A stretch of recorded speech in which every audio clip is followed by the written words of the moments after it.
তোয়াডাঙ্গা নদীর পাড়েই ছিল কলাতলি নামে একটা গ্রাম। সেই গ্রামে ছিল অনেক বড় একটা জঙ্গল, আর সেই জঙ্গলে বাস করত অনেক পশু পাখি। সেই জঙ্গলে থাকতো টুনি পাখি। মা টুনটুন, আজকে আমার বাড়ি ফিরতে একটু দেরি হবে, বুঝলি? তুই বাড়িতেই থাকবি আর খাবারটা এনেবি।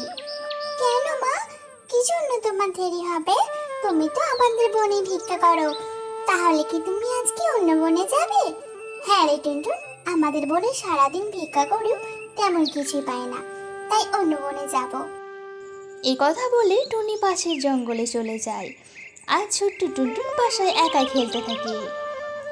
এভাবেই অসহায় টুনি তার দরিদ্র মেয়েকে নিয়ে দিন কাটাতে থাকে। তোর সাথে আমি খেলবো না রে টুনটুন, মা বলেছে তোরা অনেক গরিব আর তোর মা ভিক্ষা করে। তুই যা এখান থেকে, আমি তোর সাথে কিছুতেই খেলবো না। হ্যাঁ, আমার মা ভিক্ষা করে, তুই কি হয়েছে? আমার মা তো চুরি করে না রে, তুই কেন এমন বলছিস আমার মাকে? কুকুর এমন কথা শুনে টুনটুনের অনেক কষ্ট পায়, আর বাসায় গিয়ে সব কথা তার মাকে বলে। কাঁদিস না মা, কি করবি বল? আমরা যে অনেক গরিব, তাই আমাদেরকে কেউ কথা শোনালে সব কষ্ট সহ্য করে নিতে হয় রে মা। এরপর টুনি আর টুনটুন একসাথে খাবার খায়। এভাবে সবার কথা শুনে টুনির দিন কাটতো। একদিন হঠাৎ আকাশ কালো মেঘে ভরে যায়, আর অনেক বাতাস বইতে থাকে। তখন টুনটুন বলে, মা, ও মা, বাইরে যে অনেক জোরে ঝড় উঠেছে।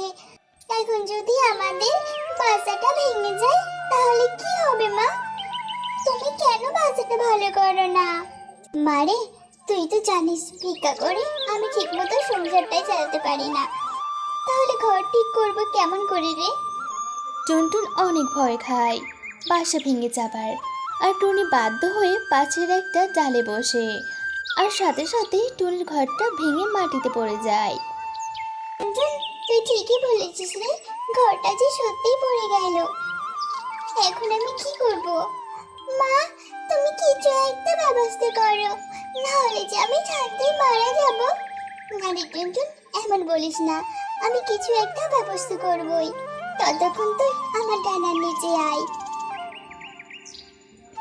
আর এমন সময় তখনই ওখান দিয়ে ওলু পেঁচা যাচ্ছিল। সে কি টুনি, এই বৃষ্টিতে তুমি তোমার মেয়েকে নিয়ে বসে আছো কেন? কি হয়েছে তোমার, বলো আমাকে। এরপর টুনি সব কথা পেঁচাকে বলে। টুনির কথা শুনে ওলু পেঁচা বলে, টুনি, তোমাকে এই কষ্ট থেকে মুক্তি পাবার উপায় বলে দিচ্ছি, শোনো তবে। আমাদের এই বনের দক্ষিণে তুমি দুটো বাড়ি দেখতে পাবে। একটা বাড়ি ভালো আর একটা খারাপ বাড়ি, আর তোমাকে সঠিক বাড়িটা নির্বাচন করতে হবে। এই বলে ওলু পেঁচা চলে যায়। এরপর বৃষ্টি থেমে যায়, আর টুনি পেঁচার কথা মতো বনের দক্ষিণ দিকে রওনা হয়, আর অবশেষে তারা পৌঁছেও যায়। এসো টুনি, এসো, আমাদের বাড়িতে তোমাকে স্বাগত জানাই। তা বলো টুনি, তুমি কেন এখানে এসেছো? এরপর টুনি সব কথা দুই বাড়িকে বলে। তখন দ্বিতীয় বাড়ি বলে, তুমি আমার বাড়িতে এসো টুনি, এখানে তুমি প্রয়োজনীয় সব জিনিস পাবে। না না টুনি, তুমি আমার বাড়িতে এসো, আমার বাড়িতে তুমি অনেক স্বর্ণ মুদ্রা পাবে। তখন তুমি অনেক বড়লোক হবে, তোমার তখন কোনো কষ্ট থাকবে না। না না, তুমি আমার বাড়িতে এসো, তুমি লোভ করো না টুনি, তাহলে তুমি বিপদে পড়বে। এমন করে তারা বলতে থাকে।